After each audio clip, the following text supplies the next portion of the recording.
So, for better for worse, I ended up having like 2 books come out in like a month and a half, which just makes me sound like an asshole. Like, first of all, who gives a shit? But second of all, let me promote 2 books that like nobody is gonna read.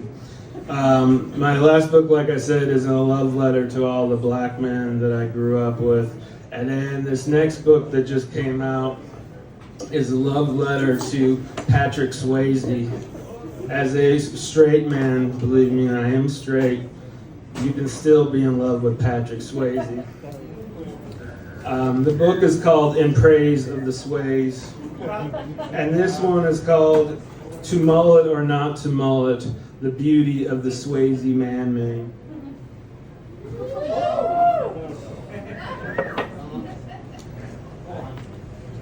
If any of y'all are rocking mullets here, please understand that I got a mullet too, so no shame. But then there's Swayze. To call Patrick Swayze's man-mane a mere mullet is to spit chewing tobacco on the tombstone on the hallowed grave where the corporeal body rests for the second coming to overtake men with the man-mane and rule over everybody once again. Patrick Swayze's man-mane is not business up top and party in the back. Patrick Swayze's man-mane is the serious business of partying all the time and everywhere.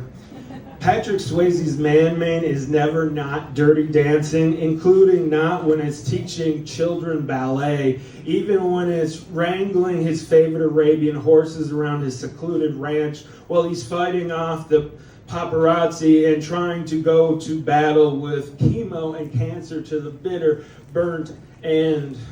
Some say that Patrick Swayze's man-mane comes from a concoction of South American tree sap and weapons-grade plutonium. No one will ever be able to tell me what made Patrick Swayze's man-mane so irrevocably Swayze.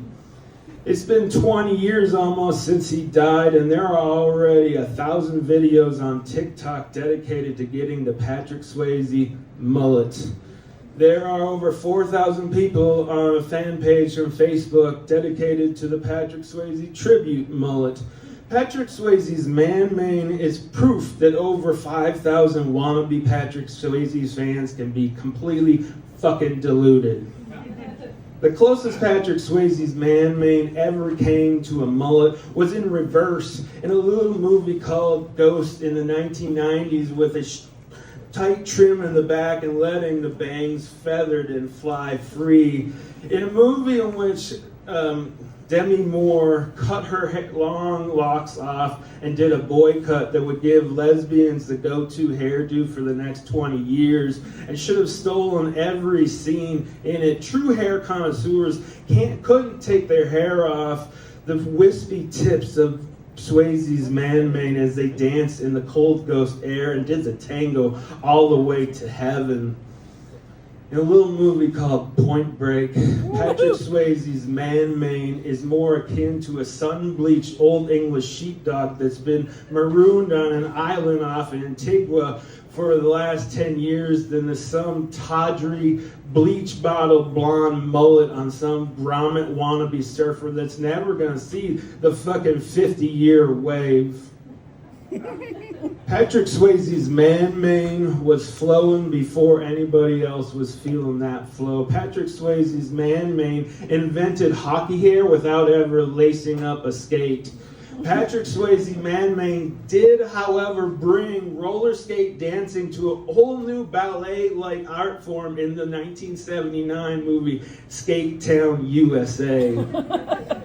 In a 1988 vice presidential debate between the Republican candidate Dan Quayle and the Democrat candidate Lloyd Bentsen, Dan Quayle looks the country in the eye and says, "I consider myself a young John F. Kennedy," to which his opponent, 38 million years older, says, "Son, I knew Jack Kennedy. I served under Jack Kennedy. You, son, are no Jack Kennedy." Well, Jack Kennedy's beautiful hair was spread out over that Dallas Road long before I was ever born, and I never knew Mike D, the lead MC from the Beastie Boys, who's credited as coming up with the mullet term back in the 80s. But I have rocked a mullet, and I come from a family of mullet rockers, a village of mullet rockers it took to raise me. And I say to you, sir, Mr. Bubba Bubba with the bald spot up top and the shaved sides, you, sir, are no Patrick Swayze. Because to say Patrick Swayze has a mere mullet is an insult to the color of the sky, Patrick Swayze's blue eyes that sometimes even he has to run his fingers through because he's proof that Patrick Swayze sometimes gets lost in his own love locks. Patrick Swayze's man mane is the reason that the biggest mouth breather Republican homophobe in the 1970s, 80s, and 90s would have to question his sexuality, if only for a moment of heaven, to run his stubby, greasy fingers through all those beautiful follicles. Patrick Swayze's man mane is the reason that homophobic mouth breather would risk his homophobic God condemning him to an eternity of homophobic hell, the hell that he thought that all those homosexuals were going to in the first place, and not them. Gotcha, motherfuckers. Patrick Swayze's man mane is proof of what men can do when they put their dicks away in their hair clippers and get frilly and funky with a blowout. Patrick Swayze's man mane is the cure for cancer, if not for his body having to make the ultimate sacrifice first. Patrick Swayze's man mane is Jesus love, as Jesus wasn't such a petty, sexy little bitch about wanting his father to ordain another man's hair. Patrick Swayze's man mane is not a gift from God, it is a gift to God.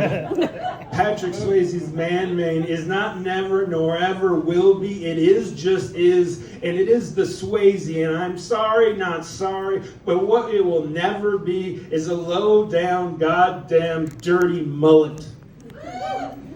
Thank y'all.